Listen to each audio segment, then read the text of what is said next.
বিভিন্ন কষ্ট দুঃখ সহ্য করতে না পেরে বলি, আল্লাহ আমার সাথে এমন কেন করছে? আমি শ্রদ্ধার সাথে বলি, আমার ভাই আমার বোন, এই দুনিয়া আমাদের জন্য নয়। আল্লাহ তো আমাদের জন্য পরকালকে সাজিয়েছেন। এই দুনিয়ার ঘরটা আমাদের জন্য আসল ঘর নয়, আমাদের জন্য তো আমাদের রব জান্নাতে ঘর বানায় রেখেছেন। রব তো আমাদের জন্য অপেক্ষা করছেন, জান্নাতের দরজা আমাদের স্বাগতম জানাতে অপেক্ষা করছে, ফেরেশতারা আমাদের স্বাগতম জানাতে অপেক্ষা করছে, জান্নাতের হুর নিয়ামতগুলো আমাদের জন্য অপেক্ষা করছে, জান্নাতের সৌন্দর্য আমাদের জন্য অপেক্ষা করছে। এটা আমাদের আসল বাড়ি নয় তো, আমাদের আসল বাড়ি তো সে জান্নাত, যে জান্নাতটা আমাদের বাবা আদমের বাড়ি, মা হাওয়ার বাড়ি। সুবহানাল্লাহ। সেই হিসাবে কষ্ট নিবেন না আমার কথায়, বাবার বাড়ি হিসেবে একটা উত্তরাধিকার আছে আমাদের। কোথায়? মার বাড়ি হিসেবে উত্তরাধিকার।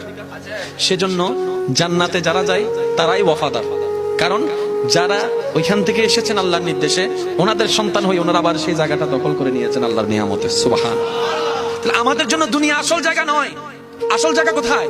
জান্নাত। আর দুনিয়াতে যতদিন থাকবো এই কথা মাথায় এবং মনে বসাই নেন, যতদিন দুনিয়াতে থাকবো কষ্ট আছে থাকবে, অশান্তি আছে থাকবে, এগুলো সব কিছুকে সাথে নিয়ে দুনিয়ার পথে চলতে হয়, রবকে খুশি করার জন্য ধৈর্য ধারণ করতে হয়। সুবহানাল্লাহ।